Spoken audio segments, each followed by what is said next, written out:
मेरे कई दोस्त हैं ऐसे और जो मेरे कभी स्टूडेंट रहे हैं। शायद आप लोगों को पता हो कि मैं अतीत में कभी शिक्षक भी रहा हूँ, निकट अतीत में रहा हूँ। और यकीन मानिए वो मेरे जीवन का सबसे अच्छा समय था जब मैं शिक्षक की हैसियत से अ, बच्चों के साथ में, दोस्तों के साथ में, जो आज मेरे बड़े अच्छे दोस्त हैं, उनके साथ रहता था। शिक्षण एज़ अ शिक्षक की हैसियत से मुझे बेहद अच्छा लगा।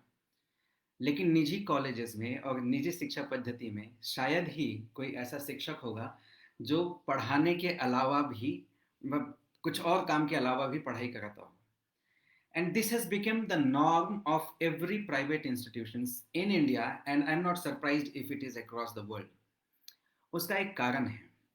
उसका कारण ये है कि जितने भी विकसित देश हैं, जिनको हम प्रथम विश्व के देश कहते हैं, उन लोगों ने जिस तरह से दुनिया के संसाधनों में अपना कब्जा जमाया है और फिर जिन्हें वो पिछली कम कहते हैं ना, सेकेंड वर्ल्ड नेशंस या विकसित देश या कम विकसित देश या विकासशील देशों में कैटेगराइज करते हैं, वहाँ के लोगों में मुनाफे की ऐसी प्रतिस्पर्धा और होड़ पैदा कर दी है कि अब ये हमारे और आपके चेतना के बाहर चली गई है ये समझ पाना कि हमारे बच्चे शिक्षित हो रहे हैं या वो एक एक एक इंडस्ट्री कॉम्प्लेक्स का एक रिसोर्स बन करके आगे जा रहे हैं। ये कितना घातक है इसकी कल्पना करना आवश्यक है और उसको सोच पाना आवश्यक है। कोई भी राजनीति, कोई भी सामाजिक संघर्ष इस बात को नहीं समझ रहा है कि अगर 21वीं सदी में शिक्षा का स्तर गिर गया तो आने वाला समय कैसा होगा। कल्पना कीजिए, पूरे मानव जाति के इतिहास को 90 लाख वर्ष पहले से शुरू कीजिए, जब से हमने दो पैरों से चलना शुरू किया है, तब से लेकर के आज तक जब हम बिना किसी नेटवर्क या कनेक्शन के माध्यम से एक दूसरे से लाइव होकर के बात कर रहे हैं, तो कितना ज़्यादा टेक्नोलॉजिकल डेवलपमेंट हुआ है। और ये जिस तकनीकी से आप और मैं जुड़े हुए हैं, ये अगर हम अतीत में जाएं तो ये कितना पीछे हुआ है, आपकी और मेरे जीवन काल के बीच में ही हुआ है। मतलब करोड़ों साल पुरानी मानव जाति ने पिछले 20-25-50 सालों में जो संभावनाएं पैदा की हैं, वो पूरे 5,000 या 10,000 साल पहले नहीं हुआ है। और इसलिए ये हमको समझना पड़ेगा कि ये जो शिक्षक हैं, ये जो शिक्षण है, जैसे हम लोकतांत्रिक हुए, जैसे हमारे देश लोकतांत्रिक हुए, जिस तरह से अभिमकाय चेतना का विकास हुआ है, वो एक आज़ादी के द्वार पर आकर के हुआ है जो लोकतंत्र ने हमको दिया है। And phenomena of education has developed science-led scientific technologies which are unprecedented. ये उन इंजीनियर और उन वैज्ञानिकों ने किया है जो हमारी यूनिवर्सिटीज में शिक्षित हुए हैं, वो यूनिवर्सिटीज जो किसी भी सामाजिक और राजनीतिक सत्ता से बाहर रही हैं। अब उस शिक्षा का पतन हो रहा है उन देशों में जिन देशों में आप और हम रहते हैं, और उन देशों की यूनिवर्सिटीज में ऐसा नहीं हो रहा है। उन देशों की यूनिवर्सिटी के चेतना के सवाल क्या है कि वो मंगल ग्रह में कब जाएंगे, वो चांद पर कब जाएंगे, वो ऐसी किसी जगह पे कब जाएंगे जहां पर वो फिर से किसी मानव जाति का विकास कर सके। वहीं पर भारत जैसे देशों की शिक्षा पद्धति कैसी है कि उनकी फीस कब बढ़ाई जाए, इनका निजीकरण कब किया जाए और इनमें ज़्यादा से ज़्यादा नए तरह के गुड सिलेबस कैसे पैदा किए जाएं जो 20 साल पुराने हैं। ये गैप जो एजुकेशन सिस्टम में हुआ है, उसको मेरे एक मित्र हैं, मेरे स्टूडेंट हैं, वो बहुत अच्छे से डिफाइन करते हैं। वो ये कहते हैं कि मेरे पिताजी किसान हैं और मैं बीपीओ में काम करता हूँ, यानी कि वो मेरे से कम शिक्षित मजदूर हैं और मैं एक शिक्षित मजदूर। तो फिर इस एजुकेशन ने, इस लाखों के एजुकेशन ने मेरे साथ ऐसा क्या किया है जिसका मुझे अभिमान हो सके। अगर आप इस लॉजिक को नहीं समझ रहे हैं और फिर भी अपने बच्चों की फीस, लाखों लाख रुपए की फीस भर के इस बात के लिए संतुष्ट हैं कि शायद वो 21वीं सदी की इस प्रतिस्पर्धा में कहीं पर आपके लिए, आपके परिवार के लिए या आपके समाज के लिए कोई सम्मानजनक स्थिति ला करके खड़ा कर देगा, तो आप मूर्ख बन रहे हैं। जिस तरह से इस लॉकडाउन के टाइम पे कॉलेजेस, स्कूल्स और ये सभी संस्थाएं आपसे फीस बटोरने की लालच में वो सब कुछ करने पर आमादा है जिसको मेरे ख्याल से टेक्नोलॉजी निहित एजुकेशन के अलावा जो कुछ भी कह दीजिए वो सही है। मेरे एक दोस्त हैं, ऑस्ट्रेलिया में रहते हैं, उन्होंने ये सेंटेंस बोला था कि अब यूनिवर्सिटी की लाइव स्ट्रीमिंग होगी और उसकी कीमत नेटफ्लिक्स और प्राइम, अमेजॉन प्राइम से कई गुना ज़्यादा महंगी होगी।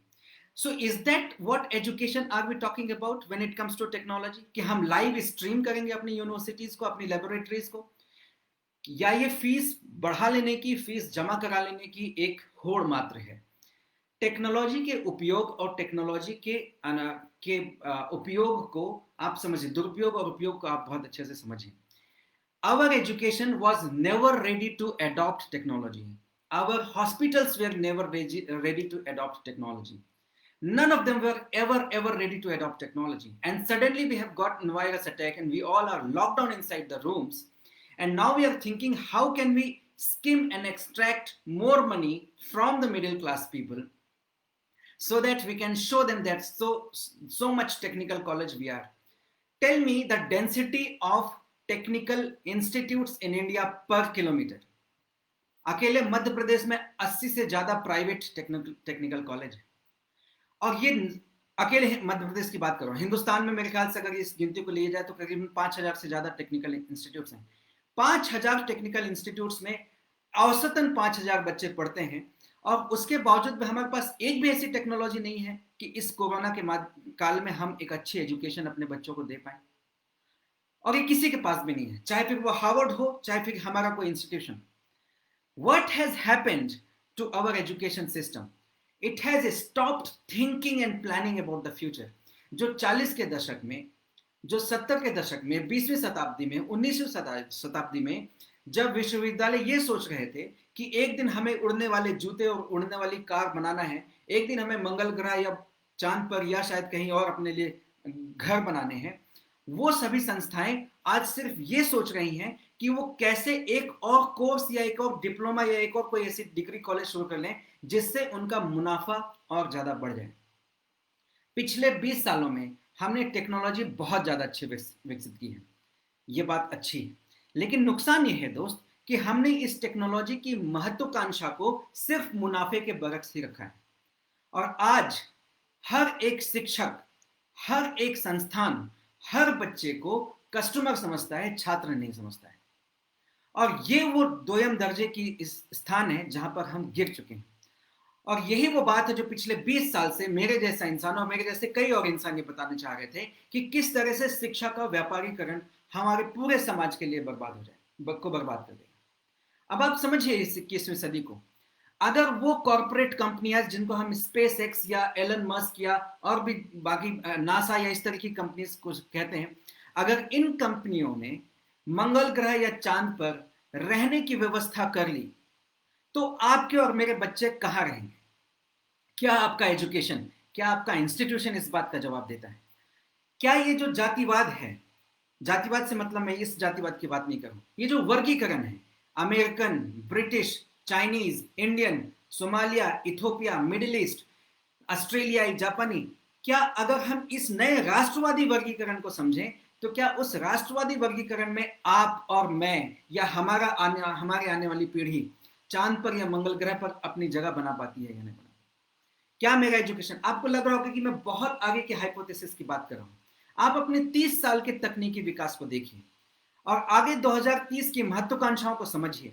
आप नासा के प्रीएम्बल्स को पढ़िए, आप स्पेसएक्स के प्रीएम्बल्स को पढ़िए. 2028 और 2030 के बीच में वो लोग मानव निहित यानों के साथ में इन जगहों पर जाने वाले हैं और रहने वाले हैं. 2050 के पहले हम अपनी पृथ्वी को इतनी दूषित कर चुके होंगे, जिस एक वायरस से हम परेशान हैं ऐसे हजारों हजार वायरस आ चुके होंगे. आप बताइए क्या हमारे पास कोई और ऑप्शन बचेगा कि हम किसी और ग्रह में ना पहुंचे? And when technology is capable, आपको क्या लगता है कि जो पूरी की पूरी R&D इन टेक्नोलॉजिकल कंपनीज में हो रही है, क्या वो R&D आपको स्पेशली बताई जा रही है? And if it is not coming to you, can you understand and imagine that when these all things will reveal at once in the futures, what will be your role and my role in here? And if you're not able to understand it, can you imagine that what your government and your society is giving you? Your society and your government and your politics is giving you a classification based upon the caste, creed, and religion. And if that is what is being bought by you, then you have to understand that we are not going into a right direction. चाहे फिर वो education हो, चाहे फिर वो education हो, चाहे फिर वो सोसाइटी हो, चाहे फिर वो हमारी एंटरप्रेन्योरशिप हो, चाहे वो हमारा इंडस्ट्रियलाइजेशन हो, या कोई भी ऐसी व्यवस्था हो, हम कहीं से कहीं तक भी उस तरफ नहीं जा रहे हैं जिस तरफ जाने की हम सब लोगों को दरकार होनी चाहिए। Education is about future. Teacher का काम यह है, शिक्षक का काम यह है कि वो आने वाली नस्ल को आने वाले भविष्य के लिए तैयार करे। राजनीति का काम यह है कि वो वर्तमान की समस्याओं के लिए तैयार करे। शिक्षक इसलिए हर पायदान में सबसे आगे होता है, संस्थान इसलिए हर पायदान में आगे होते हैं, लेकिन फीस वसूलने की होड़ में लगे हुए ये संस्थान और फीस उगाने मात्र के इंस्ट्रूमेंट बन गए ये शिक्षक, क्या आपको लगता है कि ये वो एजुकेशन दे रहे हैं जिसके लिए मानव जाति तैयार हो गई? आपको लगता है कि ये एकमात्र महामारी है जो आकर के चली जाएगी? क्या 2020 मात्र को कोर्स लेने से 2021 बिल्कुल वैसा ही हो जाएगा जो 2018 या 2019 था? और अगर आप इस तरह की चेतना को भी लेकर के जी रहे हैं कि शायद 2020 के बाद में जीवन बिल्कुल अच्छा हो जाएगा, तो आप बहुत बड़ी भूल कर रहे हैं। मुनाफाखोरी की इस जद्दोजहद को, इस संघर्ष को अपने समाज की चेतना से हटाना होगा। ये शिक्षक के रूप में आपका और मेरा जिम्मेदारी है। छात्रों के रूप में आपकी और मेरे डिमांड होने चाहिए। राजनेता के रूप में आपकी और मेरी व्यवस्था का काम होना चाहिए। समाज के रूप में आपकी और हमारी चेतना और बहस का हिस्सा होना चाहिए। हर चीज मुनाफे के आवक पर नहीं टिकी है। अपना बचपन याद कीजिए, अपने गांव को याद कीजिए। अनाज के बदले रोटी मिलती थी, रोटी के बदले घी मिलता था, घी के बदले बीज मिलते थे, बीज के बदले सिंचाई मिलती थी। ये सिस्टम था जहां संवेदनाएं थी। आज आपके बच्चे को पढ़ाने के लिए, ड्राइंग सिखाने के लिए, छोटी छोटी चीजें सिखाने के लिए, फुटबॉल सिखाने के लिए हजारों हजार रुपए वसूले जाते हैं और आप खुश होकर के उनको देते हैं। कहाँ रह जाएगी वो संवेदना और वो चेतना जिसके बरक्स हम आज इन 70 सालों में हमने अपने आप को डिफाइन किया है, बनाया है। And if you are thinking that it is not going to hamper you and me, then आप मूर्खता की उस पायदान पर खड़े हैं जहां पर आपसे बहस कर पाना, बात कर पाना, आपके सवालों का जवाब दे पाना भी मूर्खता होगा। 21st century is way long, fast and speedful than you and me can imagine. And if my education is not preparing for this 21st century, चाहे वो इंजीनियरिंग कॉलेज हो, चाहे वो मेडिकल कॉलेज हो, चाहे वो कला बीए, बीकॉम या एमए का कॉलेज हो, अगर ये शिक्षण पद्धति 21वीं सदी में हमारे बच्चों को तैयार रहने की शिक्षा नहीं देती है, तो वो जो भी कर रही है वो गुनाह कर रही है। आपको फीस वसूलने के अलावा भी अपनी चेतना में एक सवाल इकट्ठे करना चाहिए कि अगर कोरोना जैसी 10 महामारियां आ गई तब हम क्या करेंगे? अगर सारे न्यूक्लियर बम एक साथ फट गए तब क्या होगा? अगर चीन और भारत जैसे देश युद्ध में आतुर हो गए तब हमारे बच्चों का क्या होगा? क्या आपकी शिक्षा पद्धति इस चीज का जवाब देती है? और अगर नहीं देती है तो आपकी लाखों लाख फीस से आपके दिमाग में भूसा भरने का काम मीडिया और संस्था, इंस्टीट्यूशंस, एजुकेशंस एक साथ कर रही है। Let's come back and start questioning your institutions first. आप सरकार से सवाल नहीं पूछ सकते, आपकी हिम्मत नहीं है, आपकी औकात नहीं है। आप समाज से सवाल नहीं पूछ सकते, आपकी हिम्मत नहीं है, आपकी औकात नहीं है। लेकिन अपने बच्चों के लिए जो लाखों लाख रुपए फीस भर रहे हो, इन इंस्टीट्यूशन से सवाल नहीं पूछ सकते, तो आपसे बड़ा बुजदिल कोई नहीं। मैं आपकी गैरत को ललकारना चाहता हूं। ये सारे प्राइवेट इंस्टीट्यूट जो आपके बच्चों से फीस भरने के नाम पर, आपको ऑनलाइन एजुकेशन के नाम पर ठग रहे हैं, अगर इनके खिलाफ भी आप आवाज नहीं उठा सकते हैं, तो आप अपनी गैरत को लेकर के कहीं पर भी अपनी बातें निकालना बंद कर दीजिए। We need to understand that we need a solution, and solution lies in the university and institution of education. जहां पर भी शिक्षा मिलता है वहीं 21वीं सदी का हल है। हजारों हजार साल से यही रहा है, हमेशा से यही रहा है। और अगर आप ये नहीं डिलीवर कर पा रहे हैं दोस्त, तो 21वीं सदी में हमको और आपको अपने बच्चों को के सामने आंख उठा करके इज्जत से खड़े होने का हक नहीं है। ये बात मैं आप लोगों को बताना चाहता हूँ। Demand an education which will help us, all of us. आप ये समझिए कि अगर आने वाले 10 सालों में मंगल ग्रह को जाने की तकनीक इजाद हो गई, या वहां पे बसने की तकनीक इजाद हो गई, तो आप और मैं नहीं जाएंगे वहां पर। वो लोग जाएंगे जो इस पूरी पायदान में बहुत ऊपर हैं, जो 1-2%, 3% के लोग हैं। और अगर वो लोग मंगल ग्रह चले गए तो उनकी पहली प्राथमिकता होगी कि पृथ्वी जैसे ग्रह में बच गए लोगों को हमेशा के लिए निशक्त कर दिया जाए, बर्बाद कर दिया जाए। जो थर्ड वर्ल्ड नेशंस और सेकेंड वर्ल्ड नेशंस के साथ में अभी फर्स्ट वर्ल्ड नेशंस कर रहे हैं, वही मंगल और पृथ्वी के बीच में होगा। आपको ये साई-फाई कहानी भले लग रही हो, हकीकत यही है। ये क्लास स्ट्रगल तब भी रहेगा, और ये क्लास स्ट्रगल इतना हावी हो जाएगा, इतना शक्तिशाली हो जाएगा कि आपके मेरे बच्चे जीवित ही नहीं बचेंगे। अगर आपको इस बात की चिंता नहीं है तो आप इंसान कहलाने के लायक नहीं। लोक संसद में यही बात मैं आपसे बार बार करना चाहता हूँ। सवाल पूछिए, हर उस संस्था से सवाल पूछिए जिस संस्था ने आपको लूटा है, चाहे वो अस्पताल हो, चाहे वो शिक्षालय हो, विश्वविद्यालय हो, चाहे वो सरकार हो, चाहे वो कलेक्टर हो, पुलिस अफसर हो। हर वो संस्था जो आपको रेगुलेट करती है, उसकी कॉलर पकड़ के सवाल पूछने का अधिकार है हमें, क्योंकि ये सब लोग आपके मेरे कमाए हुए पैसे पर पलते हैं।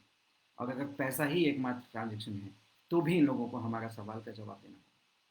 Try and understand, education needs a revolution, and if at all there has to be a revolution, it has to be here at the level of education. Change it. क्यों किसान का बच्चा बीपीओ में जाकर के काम करेगा? इसको बदलिए। मतलब एक मजदूर कंप्यूटर के सामने बैठेगा और एक मजदूर धूप के नीचे खड़ा होगा, और यही हमारा एजुकेशन दे रहा है। And if this is what your education is delivering, the educationists are cheating you. And if they are cheating you, you must ask question by holding their collars on hand. And that is what I want you guys to have. Thank you very much. We'll meet again. Thank you.